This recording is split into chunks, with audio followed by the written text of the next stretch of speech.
3 kilo প্রথম বিরিয়ানি নিয়ে আমি ইসকনের ওই ভাগীরথী কার পার্কিং এর সামনে ওইখানটায় আমি বসেছিলাম দুপুরবেলা। তখন মানে রাত্রে বিরিয়ানি এরকম না, দুপুরবেলা প্রথম দিন, যেহেতু আমি জান না, দুপুরবেলা বিরিয়ানি করার পরে প্রথম দিনই 3 কিলো চালের বিরিয়ানি একদম 1 থেকে 1.5 ঘন্টার মধ্যে উঠে যায়।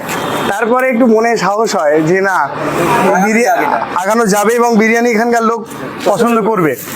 আর সত্যি কথা বলতে কি, এখানকার ইয়াং জেনারেশন যারা আসে, এই পিছনে আমার একটা ভাই দাঁড়িয়ে আছে, এদের যে গ্রুপটা আসে, এই গ্রুপটাকে আমি প্রথম দিনে কী করতাম, আমি ওই যারা ট্যুরিস্ট আসতো সবসময় বলতাম ফ্রিতে, ছোট ছোট বাটি থাকতো আমার দোকানে, আর আমি ফ্রিতে ডেকে ডেকে যে একটু ফ্রিতে টেস্ট করুন, বা কোনো বাস পার্টি হয়তো নামছে, দাঁড় করিয়ে সবার হাতে হাতে হাতে একটু একটু করে দিতাম যে টেস্ট করুক। আমার 2 মাস শুধু টেস্ট করিয়েছি প্রচুর লোককে, যে টেস্ট করুক, তারপরে কিনবে। হ্যাঁ, তারপর দেখলাম না মানুষ ভালো রেসপন্স দিচ্ছে, আস্তে আস্তে এগিয়ে গেলাম। এই করতে করতে 1 বছর কাটলো। এখন ভগবানের জগন্নাথের কৃপায় একটা ভালো প্ল্যাটফর্ম পেয়েছি। এই দোকানটার খুব আশা ছিল, একটা দোকান পেয়ে গেছি। আশা করি নেক্সট আরও ভালো হবে।